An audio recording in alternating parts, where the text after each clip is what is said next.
authors, I'm Joanne Morrell, children's and young adult fiction writer and author of short non-fiction for authors.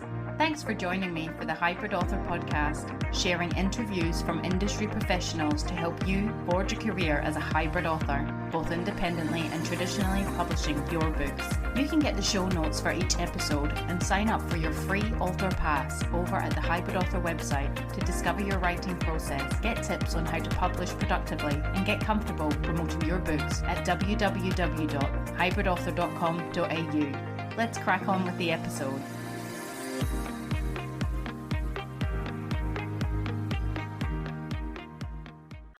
Authors. I hope you're all keeping well in whatever part of the world you reside and listen to the podcast in. Today's interview is a mid-year mashup of the rest of the guests from the Hybrid Author podcast in 2023 to date, such as me, Joanne Morrell, on 5 things an authorship career brings other than money, new adult sweet romance author Tiffany Noelle Chacon on facing your fears, Jess Gately on editing for authors, New York Times-bestselling and multi-award-winning crime author Ellie Marney on hybrid authorship and writing crime, adult contemporary, historical fiction, middle grade and paranormal young adult author Sasha Wasley on managing multiple pseudonyms, award-winning author and publisher at Gumnut Press Polly Holmes on writing cozy mysteries, primary author Alex Holland on fantasy and sci-fi secret ingredients, award-winning children's and young adult author Lisa Van Der Wielen on keeping writing and publishing momentum as an indie author, and best-selling romantic suspense and alpine crime author Lee Christine on why it's never too late to turn lifelong dreams into reality.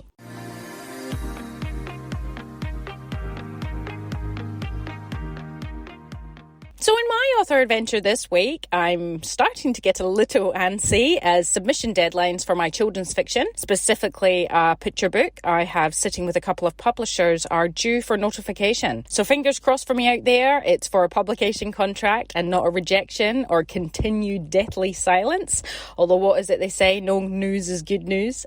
I can't help but keep checking into my submittable account to see if there's any new notifications. I'm sure you all do the same if you've had some publishers use this third-party technology that you submit your work through rather than to their website, but it's just it's like an online onboarding platform type of thing, and then you can keep logging in to check the status of your work. I've got a couple of things with different people in there, so it just keeps saying in progress, received. There's a few declines in there as well from over the years. I've been busy with some freelance article writing work I've secured, as well as continuing on writing up a storm in my women's fiction project during the long drives to each destination, which I only share the ins and outs, the ups and downs, side to sides around this project in my newsletter. So if you're keen to know more about these works, you can head on over to the Hybrid Author website and sign up for your free author pass, where you'll instantly receive a 14-page document, yours to keep, outlining how to go about discovering your writing process, publish productively, and get comfortable promoting you and your work as a hybrid author, both independently and traditionally, producing your books, as well as fortnightly newsletters from me with insights into my women's fiction rapid release experimental project and hybrid author musings I don't share anywhere else. In caravan plans, we've crossed into the NT.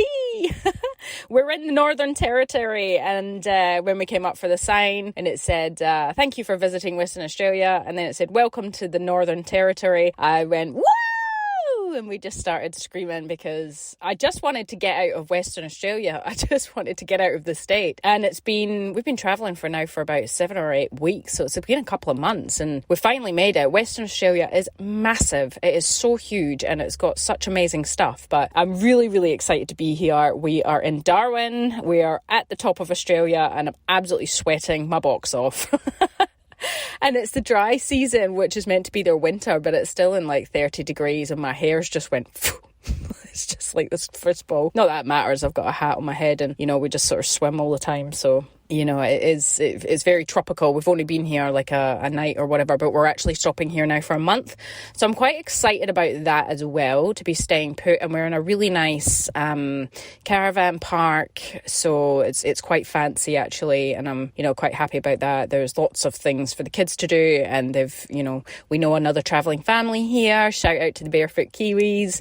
And they're kids are here, so we've caught up with them, and stopping here to spend a bit more time here and work and do different things. So very, very exciting. Beforehand we did visit Lake Argyll, and it was on my bucket list. And the infinity pool there, it's like a pool that looks over these mountains, and it's absolutely beautiful and breathtaking, but it was really muggy there, and we were sort of parked up on this hill that had rocks, and it was a bit uncomfortable. We didn't really enjoy it that much. The kids kind of lost their shit a fair bit, and there was a bit of aggro, so yeah, it wasn't the best. We were only there for a few days, which was a shame. But I did go to the Heritage.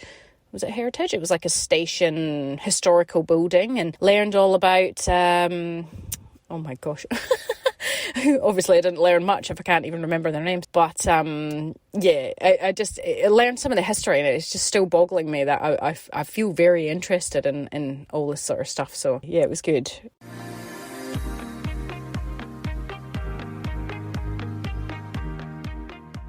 So if you love the podcast or any of the episodes has helped you further on your author career, you can now pay it forward by buying me a coffee over at buymeacoffee.com/thehybridauthor. Let's all support each other.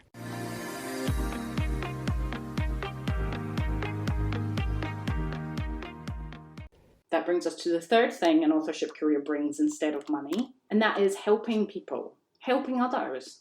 I always feel like I would love to help others. Realised a few years into the writing career that my writing can help others. When I think of helping others, I think, having to go and do something for them, or, something physical, like give them a present or help them do the housework or just help someone in that regard. I didn't really ever think that by writing my books, they could help someone one day, especially my non-fiction ones. And they were never planned. That's only just come out of having a writing career and going out and experiencing things that these books came about. But I'd always gone out to be a writer as a fiction author. So freelance writing, quick tips for fast success, is out there mainly for anybody who wants to start up a freelance writing business. So it touches on various tips to help with mindset, business values, rates of pay. Mainly I see this book for writing students. So that's going to help them if they want to set up freelance writing business and just get started. Because there was tips in there that I learned only by doing. So if my experiences can help another. Also, author fears and how to overcome them. This book is already starting to resonate with a few authors. And yeah, they said that it really connects with them, and I'm finding out more and more how many authors established and in all walks of life experience the fears, I call them fears, there's probably different names for them, that I've gone through from putting myself out there and with my work and self-doubt, self-belief, and being judged and all sort of worried about other people's opinions and just heaps of things. I've put that all into a book, and that might help another author soothe them a bit that, hang on, feeling like this is absolutely completely normal. And you don't have to think it's to do with you, or you're not good enough, or your work isn't great, or anything like that. It's actually all part of it, because it's such a personal author adventure that we're on, that putting yourself out there for others to judge is a really scary thing. With this book, it felt from the very beginning like this is my book. And I felt so confident in it, even with all the past rejections, it was kind of a strange piece that I had with this book, that I can do this, and I don't need someone else behind me saying, oh yeah, this book is good. Like, it's enough for me to say, this is good enough. And this book will find its ideal reader without, a traditional publisher behind me. And so I didn't go through the querying process. I didn't do any of that. I hired, a professional editor and, worked with a bunch of beta readers and did that due process. But this was really from the very beginning me saying, I'm going to take a chance on myself. This is something you learn a bit more with experience, is that at some point you do just have to let it lie. But the truth is that a story is never finished. And that's not just because the author or the editor or the publisher is not finished with it. It's because it then goes into the hands of readers. And every reader brings with them their own background, their own knowledge, their own preconceptions about how the world works and how they expect this story to play out. And they bring all that with them, and that's how they interpret it. And so every single person that picks up that book is going to have a different journey with it. Then you get into the world of adaptations. And I always find the discussion around adaptations really interesting, because everyone's like, oh, well, it's either faithful or it's not faithful. And I sort of think, well, you know, whoever wrote that adaptation wrote it because some part of it resonated with them, and the adaptation they've made is faithful to what they took away from that particular work.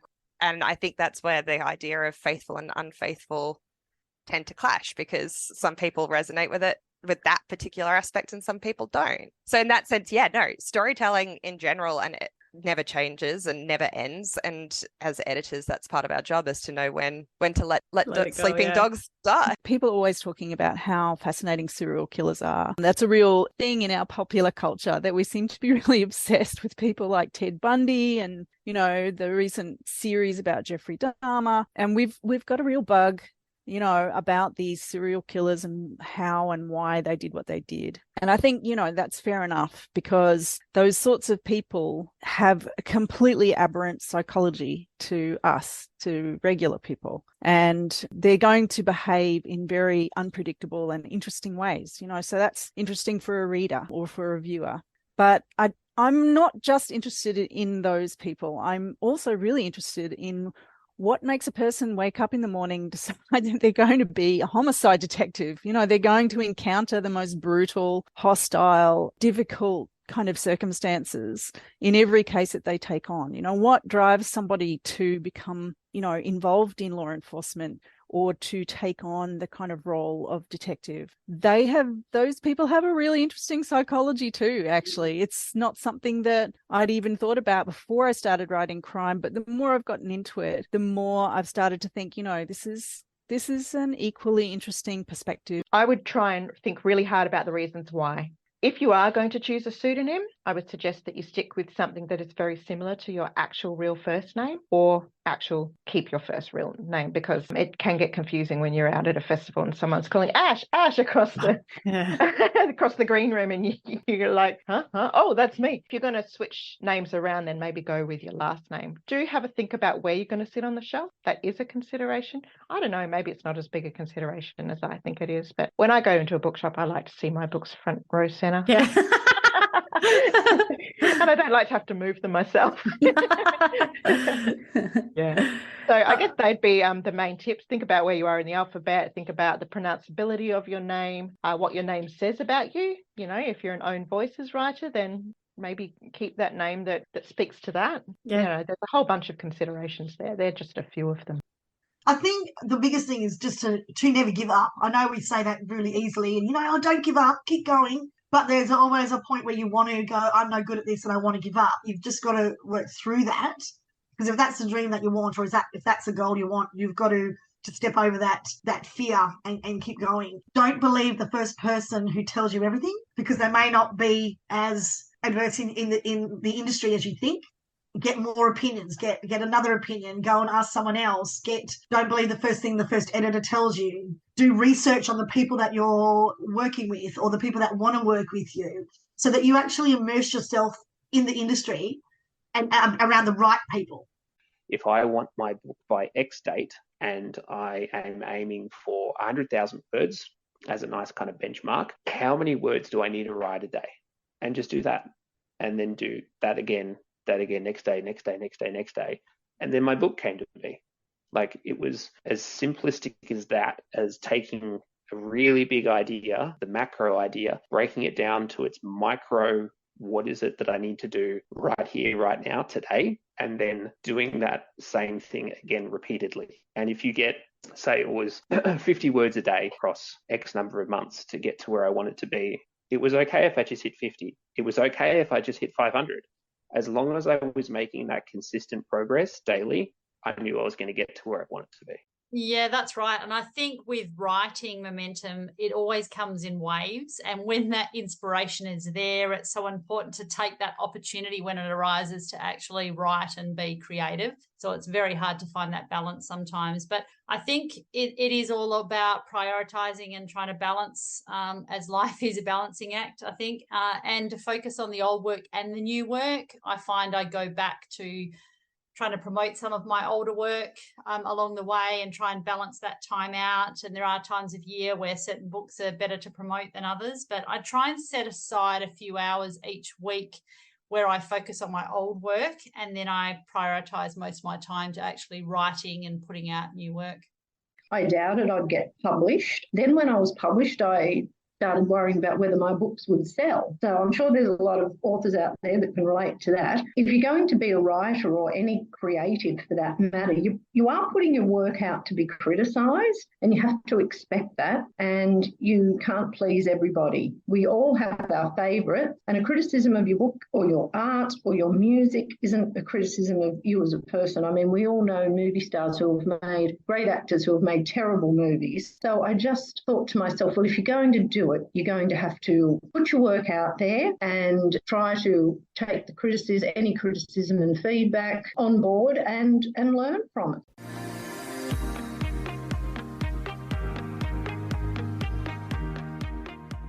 So there you have it, folks. I hope you enjoyed that mid-year mashup of our esteemed Hybrid Author podcast guests today in 2023, sharing amazing authorly advice to help you get ahead in your author career. Next time on the Hybrid Author podcast, we have crime thriller author of 33 books and counting, Philip Strange, chatting to us on marketing methods for authors.